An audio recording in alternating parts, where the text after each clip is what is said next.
Hello दोस्तों, नमस्कार। उज्ज्वल classes में आप लोग का बहुत बहुत स्वागत है। आज हम लेकर के आए हैं धातु एवं अधातु। एनसीईआरटी का पूरा निचोड़ पढ़ेंगे ताकि हमारे जो कोई भी प्रतियोगी परीक्षा है उसमें एक भी प्रश्न न छूटे। पहले इस टॉपिक को हम लोग समझते हैं, सीखते हैं, उसके बाद इसी से आधारित ऑब्जेक्टिव प्रश्न करेंगे ताकि हमारी पढ़ाई जो है मजबूत हो सके।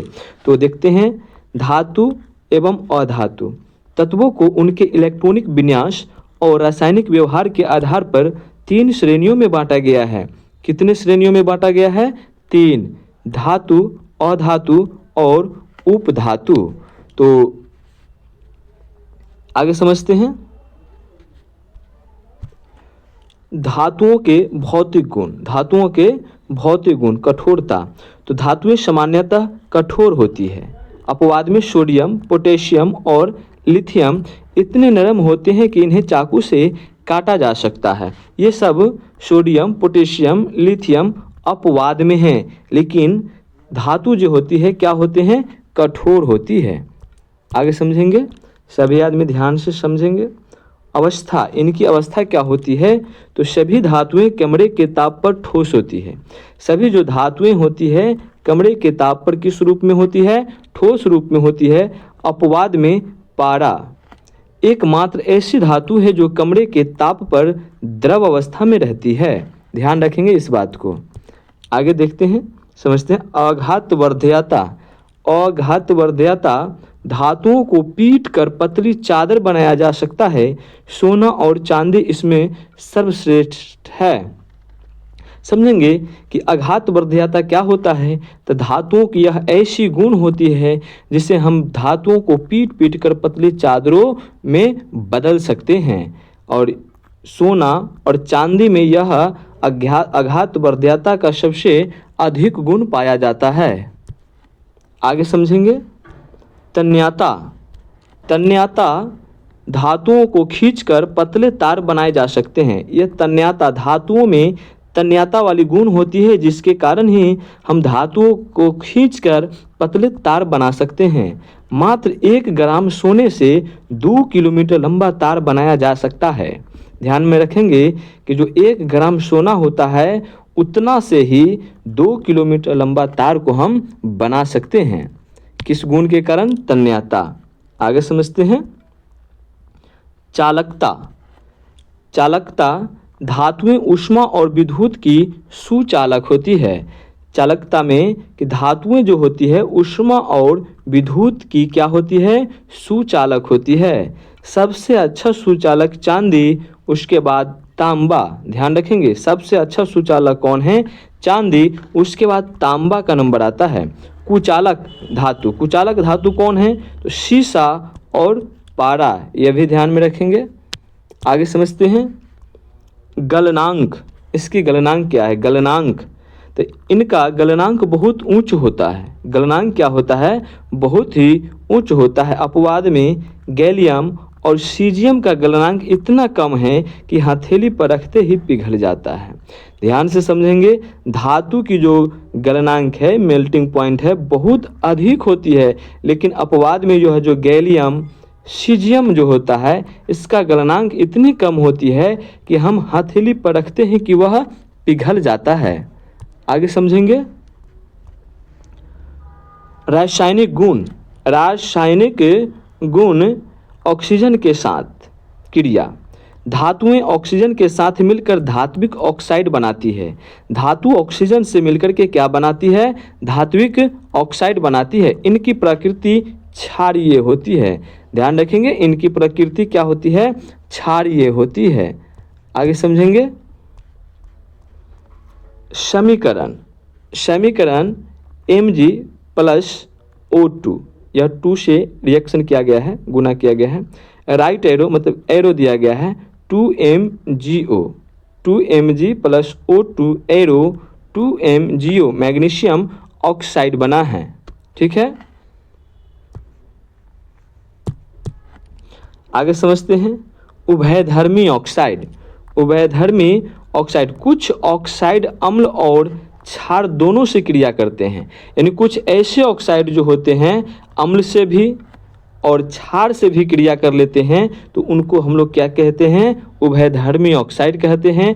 जैसे एल्युमिनियम ऑक्साइड Al2O3 और जिंक ऑक्साइड ZnO, ये दोनों जो है उभयधर्मी ऑक्साइड है जो अम्ल और क्षार दोनों से अभिक्रिया कर लेते हैं। आगे समझेंगे सभी आदमी, वीडियो में लास्ट तक बने रहिएगा। वीडियो बहुत ही मज़ेदार होने वाली है और यह आप एक बार पढ़ लियो तो फिर दोबारा पढ़ने की आपको ज़रूरत नहीं होगी।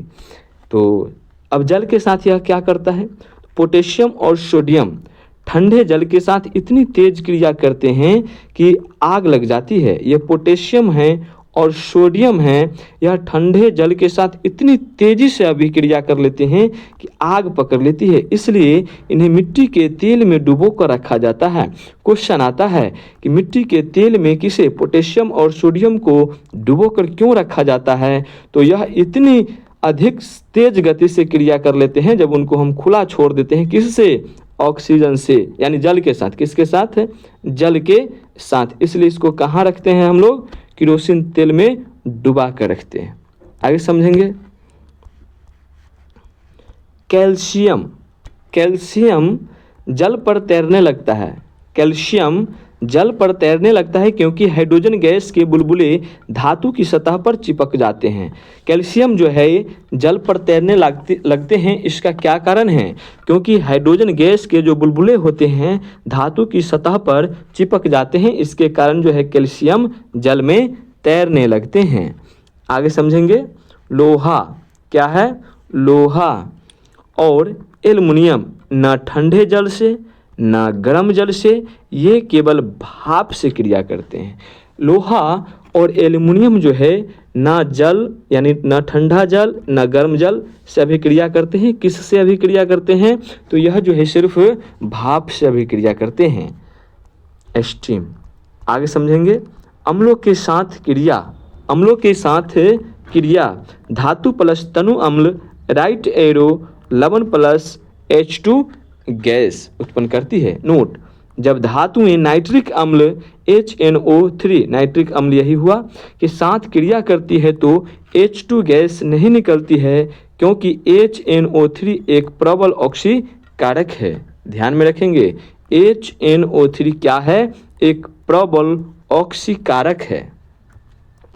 आगे चलते हैं। सक्रियता श्रेणी, सक्रियता श्रेणी यह धातुओं की क्रियाशीलता का घटता हुआ क्रम है। क्रम नीचे दिया गया है, समझते हैं। आगे इसका जो क्रम दिया है, पोटेशियम सबसे ज़्यादा, यह जो है सबसे अधिक क्रियाशील है।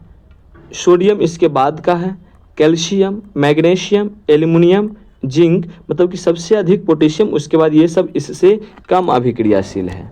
आगे समझते हैं। 6 नंबर के बाद आगे भी हैं 7, 8, 9, 10 भी है। 7, 8 यानी कि iron, lead, hydrogen, copper, mercury, silver, gold, यानी कि गोल्ड जो है यह सबसे कम क्रियाशील है और सबसे ज़्यादा पोटेशियम था। और यह सबका जो नंबरिंग दिया गया है यह क्रम बाय घटता हुआ आया है। आगे समझेंगे। अधातु, अधातु को हम लोग देख रहे हैं, देखिए समझिए सब आदमी। अधातु यह जो है ठोस, द्रव, द्रव ब्रोमीन होता है, और गैस तीनों रूपों में पाए जाते हैं। यानी अधातु जो है ठोस, द्रव और गैस तीनों रूपों में होती है।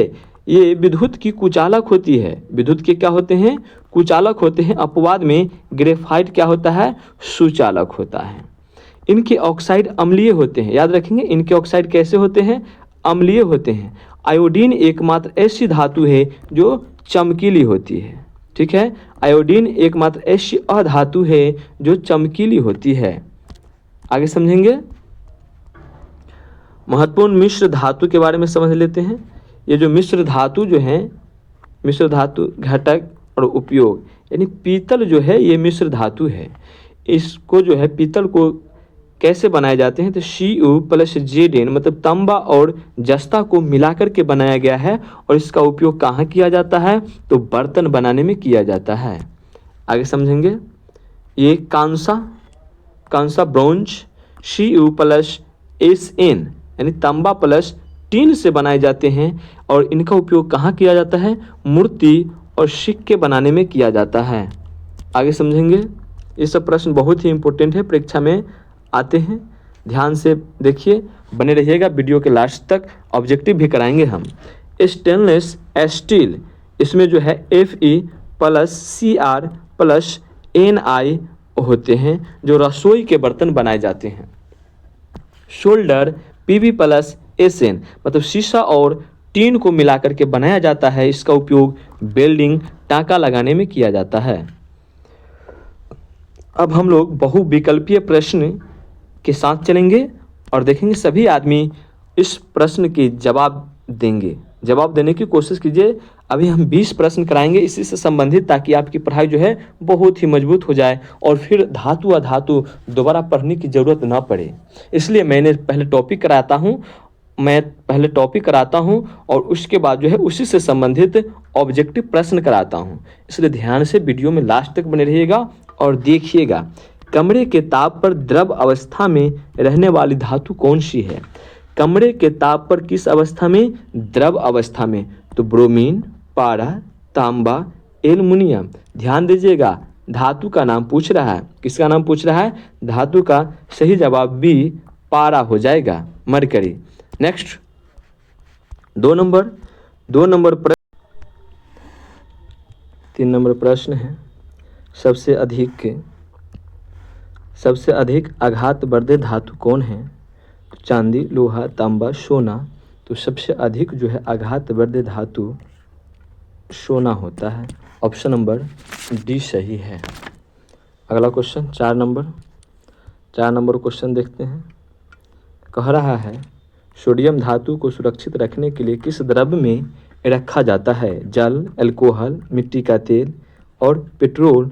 तो इसको जो है मिट्टी के तेल यानी केरोसिन में डुबा कर रखा जाता है। अगला प्रश्न 5 नंबर क्वेश्चन है। तो एक्वारेजिया में HCl और HNO3 का अनुपात क्या होता है? 1:3, 3:1, 2:1, 1:2।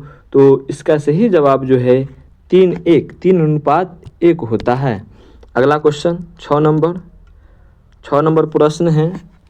निम्न में से कौन सी धातु ठंडे जल के साथ अभिक्रिया नहीं करती बल्कि भाप के साथ अभिक्रिया करती है? सोडियम, पोटेशियम, मैग्नीशियम और आयरन। तो किसके साथ करती है बताइए? तो यह जो है लोहा जो है यह जो है भाप के साथ अभिक्रिया करती है। अगला प्रश्न 7 नंबर क्वेश्चन क्या है देखेंगे। सभी आदमी जवाब देने की कोशिश कीजिए। आप लोग भी जवाब दीजिए। पीतल किन 2 धातुओं का मिश्रण है? तांबा जस्ता, तांबा टीन, जस्ता और लोहा, शीशा और टीन। तो इसका सही जवाब जो है क्या हो जाएगा बताइए? तांबा और जस्ता, ऑप्शन नंबर ए। अगला प्रश्न 8 नंबर क्वेश्चन है। धातुओं के ऑक्साइडों की सामान्य प्रकृति कैसी होती है? अम्लीय, क्षारीय, उदासीन, इनमें से कोई नहीं। तो क्षारीय होती है, ऑप्शन नंबर बी सही है। अगला प्रश्न 9 नंबर क्वेश्चन है। 9 नंबर जो है लोहे पर जस्ते की परत चढ़ाने की प्रक्रिया क्या कहलाती है? संक्षारण, विद्युत अपघटन, यशदलेपन, एनोडीकरण। तो इसका सही जवाब जो है गैल्वेनाइजेशन, यशदलेपन ही होता है। अगला प्रश्न 10 नंबर क्वेश्चन है। वह कौन सी धातु है जो कमरे के ताप पर द्रव होती है? पारा, क्लोरीन, ब्रोमीन, हीलियम। तो इसका सही जवाब ब्रोमीन हो जाएगा। अधातु, ध्यान रखेंगे, अधातु है जो कमरे के ताप पर कौन अवस्था में पाई जाती है? द्रव अवस्था में पाई जाती है। 11 नंबर क्वेश्चन 11 नंबर है। सबसे कम क्रियाशील धातु कौन सी है? तो तांबा, चांदी, लोहा, सोना। तो इसका सही जवाब सोना हो जाएगा, जो सबसे कम क्रियाशील धातु है और सबसे अधिक कौन है? चांदी है। तो इसका सही जवाब ऑप्शन नंबर डी। अगला प्रश्न 12 नंबर प्रश्न क्या कह रहा है? बॉक्साइट किस धातु का मुख्य अयस्क है? तांबा, एल्युमिनियम, लोहा, जस्ता। इसका सही जवाब एल्युमिनियम हो जाएगा। अगला प्रश्न 13 13 नंबर प्रश्न देखेंगे सभी आदमी, आप भी जवाब दीजिए। विद्युत बल्ब का फिलामेंट किस धातु का बना होता है? तांबा, नाइक्रोम, टंगस्टन, जस्ता। तो इसका सही जवाब ऑप्शन नंबर सी सही होगा, टंगस्टन के बनाए जाते हैं। आगे प्रश्न 14 नंबर क्वेश्चन है, देखेंगे सभी आदमी। खाद्य पदार्थों के डिब्बों पर जिंक की जगह टीन की परत क्यों लगाई जाती है? टीन सस्ता है, टीन का गलनांक अधिक है, टीन जिंक से कम क्रियाशील है, टीन जिंक से अधिक क्रियाशील है। देखिए, जिंक को हटाकर के टीन लगाया जाता है, जिंक को हटाकर के टीन लगाया जाता है, इसका मतलब टीन जो है जिंक से कम क्रियाशील होता है, जो ऑप्शन नंबर सी सही है। 15 नंबर प्रश्न, 15 नंबर क्वेश्चन है, स्टेनलेस स्टील में लोहे के साथ क्या मिलाया जाता है? तो निकेल और क्रोमियम, तांबा और जस्ता, सोना और चांदी, शीशा और टीन। तो इसका सही जवाब हो जाएगा निकेल और क्रोमियम। अगला प्रश्न 16 नंबर क्वेश्चन क्या कह रहा है? प्रकृति में पाए जाने वाला सबसे कठोर पदार्थ कौन सा है? लोहा, ग्रेफाइट, हीरा, पत्थर। तो इसका सही जवाब हीरा हो जाएगा। अगला नंबर क्वेश्चन 17 नंबर क्वेश्चन देखेंगे सभी आदमी। शुद्ध सोना कितने कैरेट का होता है? 22, 24, 20, 18। तो इसका सही जवाब क्या हो जाएगा? Option number B 24 carat. अगला प्रश्न 18 नंबर क्वेश्चन है, निम्नलिखित में से किसे चाकू से आसानी से काटा जा सकता है? सोडियम, मैग्नीशियम, लोहा, तांबा। किसे हम आसानी से काट सकते हैं? तो सोडियम को हम आसानी से काट सकते हैं, किस चीज़ से? चाकू से। अगला क्वेश्चन है 19 नंबर क्वेश्चन है, धातुओं की ऑक्साइड जल में घुलकर क्या बनाते हैं? तो क्षार, अम्ल, लवण या कोई क्रिया नहीं करती है तो अम्ल बनाते हैं। क्या बनाते हैं? अम्ल बनाते हैं। अगला प्रश्न 20 नंबर क्वेश्चन देखेंगे सभी आदमी ध्यान से। सिनेबार किस धातु का अयस्क है? तांबा, जस्ता, एल्यूमिनियम, पारा। तो इसका सही जवाब पारा हो जाएगा। वीडियो में लास्ट तक बने रहने के लिए बहुत बहुत धन्यवाद। अगर आपको यह वीडियो अच्छा लगा हो तो एक बार हमारे चैनल को सब्सक्राइब कर ले, लाइक कमेंट करना ना भूले, अपने दोस्तों को यह वीडियो शेयर करना ना भूले। Thank you.